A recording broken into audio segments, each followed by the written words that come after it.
Hello everyone, welcome back to another episode of Mid-Lux Muse. My name is Taylor and here we love to talk about all things mid-luxury handbags, contemporary handbags, and indie brands.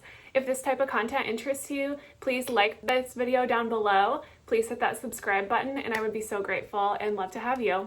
Today, I want to discuss 5 bags that I have big regrets about selling or letting go of. So let's get started. I'm going to start with my number 1 biggest bag regret. The number 1 bag that I think about all the time, okay? This one is actually going to be a bag that I would personally lump into the luxury category.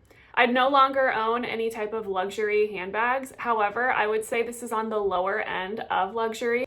And I purchased this bag when I was working. So I was working 6 days a week at the time. I could afford it and I loved this bag. Loved it. It is the Mulberry Mini Alexa. I had it in the color black and it had this beautiful, beautiful, beautiful champagne gold hardware.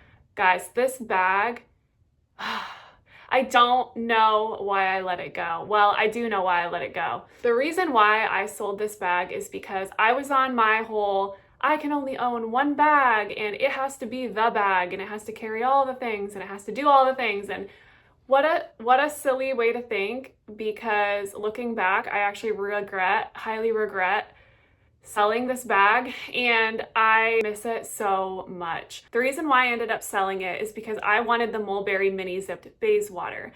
The reason why I wanted that bag was because it was slightly bigger than the Alexa, so it held more. I wanted the ability that if I went somewhere and somebody gave me something like a brochure, or if you went to a doctor's office and they give you paperwork, you can shove it in your bag. I wanted something with the capacity to be able to add more, and my Mulberry Mini Alexa was perfect in the sense that it held everything in my bag, but if I wanted to add anything to it, it didn't really fit, and so then I was left holding papers or carrying something. And at the time when I sold it, I believe I was pregnant with my 3rd, so I was going to doctor's offices quite frequently for doctor's appointments. And yeah, so I ended up selling it because I could only have one bag, right? That was my rule, one bag, first in, first out. So that's what I did. I got rid of it, I sold it, and I have the biggest regrets now because number 1, that bag is now at least $100 more expensive. It now goes for $1,345. So why did I do that? Why did I do that? Now, of course, and this is kind of the justification that I give myself to continue shopping all the time and buying bags, is like, oh, well, the prices are going to go up soon. Oh, I'm sure that with the tariffs, the prices are going to go up. Or, oh, it's a designer bag, it's going to go up. There's going to be price hikes. And there always are. There's always price hikes. And I mean, it's not really a justification to shop, but in this case, that was a few years ago, maybe 2-3 years ago now. And I just regret it. I miss it. It was the cutest little bag. A lot of people have gripes with this particular bag. I don't. I have no gripes about it. A lot of people say that the two little straps that come down, they have little magnets on the back of them, and they find the magnets. The magnet on the strap finds the magnet on the bag very easily. It doesn't flop around. They're strong and they find each other and they stick. And so when you're trying to get in and out of your bag, you have to undo the 2 magnets, and then you have to twist the turn lock, and then you open the bag, and then those straps are kind of flapping in the wind.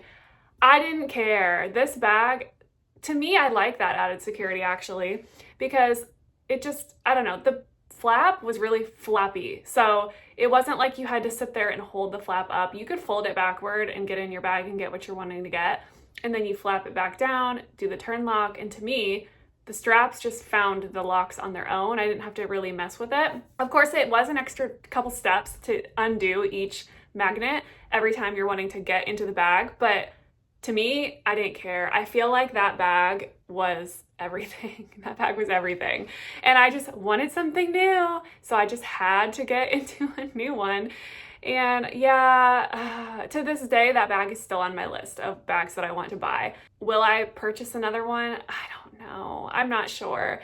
Because if I get up to that price point again, at that point, I would rather save money and then go up a little higher and get a Ferragamo. Ferragamo is, I know this is more of a mid-luxury channel, but I do have aspirational dreams of having Mulberry or Ferragamo. And if I were to get another bag and it was a luxury bag, I wouldn't be going for a Gucci, Louis Vuitton, Hermes, Dior, Prada, Loewe, none of those. I want a Ferragamo, either mini hug, small hug, or they have another bag that just came out recently. I want that one as well. Yeah, there's Ferragamos up there for me. Tanner Leatherstein sold me on them a year ago, and now I really want one. And so if I were to save up that much money, I feel like I would rather just go the extra mile and save up for a Ferragamo. And maybe that is a goal that I'll set for myself at one point. But I do regret the mini Mulberry Alexa because I let go of it and I miss it every day. That bag fit everything perfectly. I carry sunglasses. At the time I was carrying a wallet. I wasn't carrying like a little card holder. It was a wallet, like an actual fold over wallet. I carried my wallet. I think I had a little pouch of like stuff, like my little medicine kit. It was a different one. I carried that. I carried hand sanitizer. I carried lotion, my little Chanel lotion, carried my phone, my key, car key. It carried everything. It fit everything perfectly. Nothing was overstuffed. It was perfect bag. That bag has the perfect capacity for me. Still to this day, even my mini Fleurone, I wish was more like my mini Mulberry Alexa, because that bag fit everything and it was squishy enough that it didn't feel overstuffed even when full. So I miss that one so much. Number 2 on the list is another Mulberry bag. Now, this is a bag that I did purchase multiple times. So I purchased it from Nordstrom and I purchased it from Mulberry Direct. And I'm going to tell you why I didn't end up keeping them. I sent all of them back that I ordered.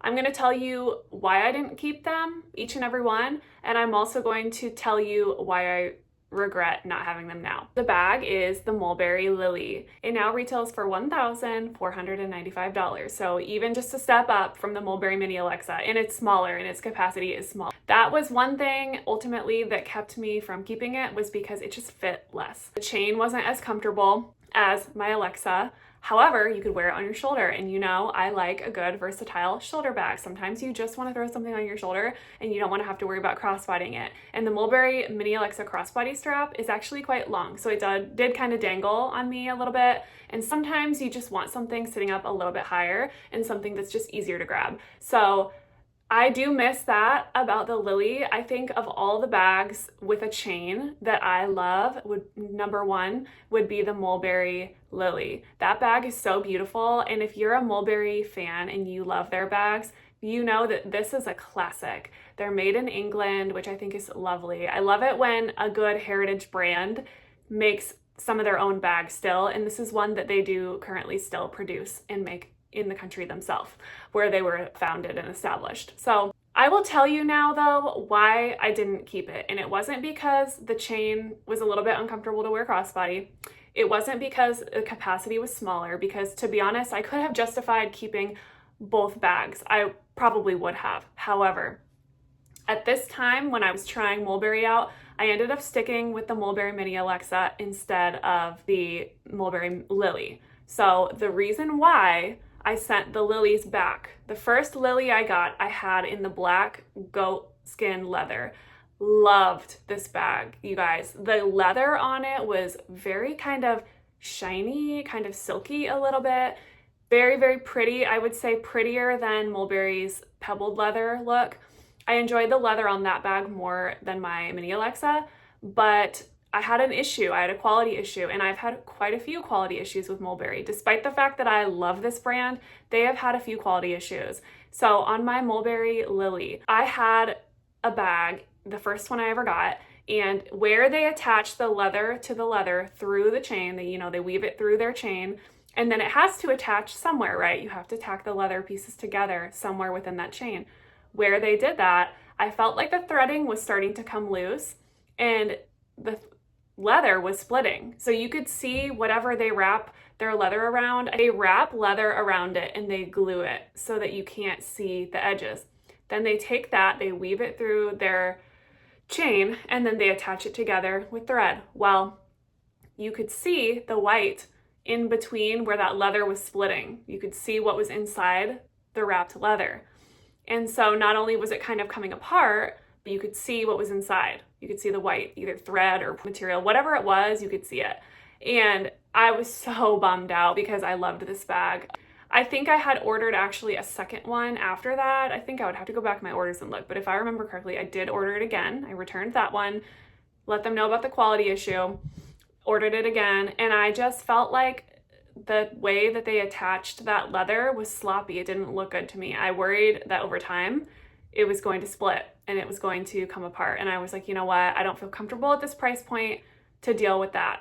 So I sent it back. Fast forward a little bit, more time had gone by. I still had my Mulberry Mini Alexa, but then they came out with a beautiful, I would compare it to the sable color from Fleuron, but it was more of a like tan beige color. It's like the lighter, not quite white, but it wasn't like taupe, right? It's not this color, not this gray, not gray. And I can't remember what the color was called, but it came in and I didn't like how they did the edge paint. The edge paint was very sloppy, and I will post pictures here of what I'm talking about, but the edge paint was very sloppy and I didn't like it. It just, to me, I was like, again, for this price point, and there are these quality issues, you can say. The strap was most certainly a quality issue. Now the edge paint, is that a quality issue? I would say it's more of a cosmetic issue, to be honest, but if it's sloppy edge paint, you may have issues over time where it starts to peel. And I didn't want to deal with that. Again, it concerned me. And as somebody who was operating under a one bag rule, I was like, well, if this is my one bag and I carry it forever, I carry it for a long time, many years, like I see a lot of people carry their lilies, I thought, okay, well, this isn't gonna last, so I'm gonna send it back. So I did. And I was done. At that point, I was like, you know what? I'm done. I'm not gonna try a lily again. However, now they have come out with this beautiful ebony color of the Mulberry Lily, and I want this bag so bad. You guys know I'm really into the dark browns right now. That's kind of my jam. Dark browns and taupes are really it for me. And I don't know, part of me regrets letting that bag go and not just trying it again, maybe like third or fourth time's a charm. I don't know, guys. I feel like the quality when I tried it wasn't there, and maybe I just got really unlucky, and maybe that was just that particular year that I tried it. Maybe it wasn't a good year. Perhaps now it's different. I don't know. Again, that price point is really high. So if I were to save up that much money, I think at that point I would just want to wait and then maybe go for a Ferragamo down the line. So will I buy another lily? I don't know. Probably not. Do I regret letting go of one when I could afford it? Yeah, kind of. I think so, because that bag was so cute. It was so cute. So yeah, both my Mulberry bags, I miss them both so much. They were gorgeous. And I think as a bag you're adding to a collection of other bags, I think they're fantastic. At this point, with the collection that I have, I think they would be a lovely addition. It's just that price point. I'm not willing to spend it right now. Number 3 on my list of bag regrets is the Coach Rogue top handle in black leather with the flap in the brown jacquard fabric. This bag, I loved this bag. Actually, at one time I had 3 Coach Rogue top handle bags. I was kind of collecting them, and I loved these, you guys. These were so beautiful. The reason why I ended up selling them all was because I just felt like they were too small for my needs. I love a small bag, I love a mini bag, and of course it has the top handle, which y'all know I gotta have a top handle on my bags. This one in particular, I really, really loved. This was my favorite of the 3 that I owned, and I let it go because, like I said, it was just too small. It didn't fit my needs. However, in a collection of other bags, I think this could have been perfect. It had kind of one bigger compartment on the inside, and then it was kind of like the Hortensia bag from Fleuron, where it has one kind of bigger compartment, and then in the back there was another flatter compartment, and in the front there was another flatter compartment, similar to the Chanel flat bag as well. But I don't know, at the end of the day, I felt like it was too small. I tried so hard to make it work on a day-to-day basis. And to be honest, I think I kind of babied that bag just because it was so pretty. You know, I didn't want anything bad to happen to it. And yeah, I ended up letting that one go. But looking back now, especially because Coach no longer makes that bag, now, of course, I really want it. So, but I see that they're coming out with a Rogue top handle satchel style bag, and that one is very intriguing to me. That one, like I said, reminds me of a mix between two bags I regret getting rid of selling, and one of them was the Mulberry Mini Alexa, that kind of bag shape, and then the Coach Rogue top handle. Like those two mixed, it's like two bags I regret selling. They're coming out with something that kind of meshes the two together. So that one's to be determined. I don't know. But yeah, so I do regret selling that Coach Rogue top handle. I think looking back, it would have been a great collector's piece.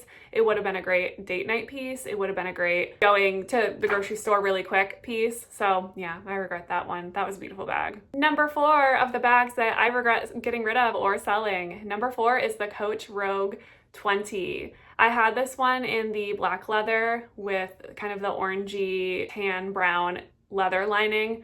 Oh, this bag was so pretty. It had silver hardware and I had the silver chain strap attached to the front of it. I didn't use it as a strap, but it was more of a decorative piece. And oh my gosh, this bag was so beautiful, you guys. I miss it so, so much. Now, looking back, I should have just kept that one. It seemed like at the time when I was shopping a couple years ago at Coach, 2 or 3 years ago, that they were just slamming out Rogues. I mean, they had different colors coming out all the time. Now, not so much. It seems like they're kind of phasing out of Rogues. And I think the Rogues were popular enough that, in my opinion, I have no insight into Coach whatsoever, but in my opinion, I think that Coach will bring them back, and I think that there'll be a big boom on those as well because they were so popular. Now we've not had them for a while, and I think people are starting to want them again, especially with the Reloved program. So I think, in my opinion, that Coach will bring them back. I don't know. If they don't bring them back, they should. But I didn't like the Coach Rogue 25, and I didn't like any of the bigger bags. I thought they were way too big and bulky and just too square in box, but the Rogue 20 was a perfect little size. I want to say it was pretty close to the size of my Fleurone, but of course a little bit boxier. And it didn't fit a ton. In fact, it might have been just a tad bit smaller, but it was gorgeous. I loved this bag. It didn't carry, I think, enough. I think that's why I ended up selling it, was just because I felt like I wanted my bag capacity to be bigger. That's always what it comes down to, is that I always want a bag that is bigger, but I like smaller bags more. So I ended up selling it because I am indecisive and I just wanted something different. And now I regret this one because that would have been the most perfect little fall bag to carry. I see people on Reddit have it right now and I wonder who has my bag because I miss it so much. But that is a cute bag. Will I buy it again? Would I buy it again? Absolutely. If Coach ever comes out with another mini Rogue 20, I will buy it. As long as I like the color and it's everything I want, yes, absolutely, I would buy another one. Number 5 on my list, the last bag that I kind of regret letting go of, is the Sezáne Milo Mini Patchwork Crossbody bag. I had it in the white color. I know this comes in various colorways. It comes in kind of a yellowish color, I would say. It also comes in a black colorway. I do regret letting go of this bag, you guys. It was so, so, so pretty. So my grandma was Mennonite, my mom was Mennonite, and quilting has always been something that is very richly ingrained into my family. And so any type of quilted bag, quilted leather, quilted quilt, anything, I love quilts. Quilts are very, very special to me. My grandma used to quilt a quilt for each grandchild when they graduated high school. So quilts are just very special to me. My grandma passed away before I graduated high school. So my mom took it upon herself to quilt a quilt for me for when I graduated high school. And my mom knows how to quilt and she loves to quilt. She doesn't know the skill as much as my grandma did. And so my mom had some of her friends come quilt on the quilt, and then I quilted on it as well. So I quilted along a whole edge of this quilt, and I don't know why I went on this long tangent talking about quilting, but quilted bags and anything quilted to me is very near and dear and special to my heart. I don't know, it's the Mennonite in me, I guess. I'm not Mennonite, but it's that culture in my family is so ingrained that I just love it. So anything quilted I see, I want.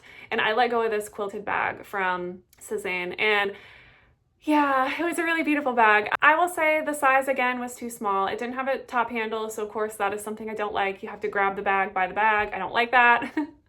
And it was my only bag at the time again, and I wanted to try something different. I wanted a zipper top bag. I didn't want to have the flap to worry about all the time, because I like flap bags, but I can't have a flap bag being my only bag that I carry. So I ended up letting go of it. Again, it didn't carry as much as I wanted it to. I hoped that it would carry more.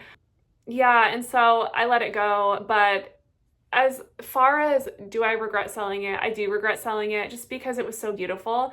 Sezáne bags are beautiful, really, really good quality. I was actually extremely impressed by the quality of this brand just because I had heard rumors or hearsay prior to ever purchasing from them that their quality wasn't that great. However, the quality of this bag was fantastic. Like, honestly, one of the best quality bags I had ever had, and it was made in Italy, and like I said, it was just gorgeous. And I carried that thing a lot. I carried it for a while, and it was a white bag, and I never got any color transfer. It never showed a single scuff, a single speck of dirt on this bag. It was very, very durable and very lovely, and so I regret selling that one because it was just so sweet and it was quilted. Would I buy it again though? Probably not, no, because I just think for the price point, it's not a bad price point. It's $460 is what it retails for. For the size that it is, I would just hope that it would be a little less, but I suppose all of the quilting that they had to do and the quality being really good and all of that, yeah, I suppose it's worth the price. I would pay it again. I would buy the bag again. If I had unlimited funds to just roll back all of my regrets, I would buy it again for sure.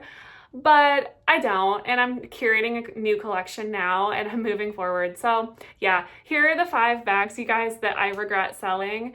I miss them all. A lot of these bags I think about often. I often go and look at online and consider buying again. So maybe you'll see a couple of these come back into my collection at some point. That's very much to be determined, but we'll see. So anyway, thank you guys for being here. Comment down below if you guys have any regrets on bags that you regret letting go of.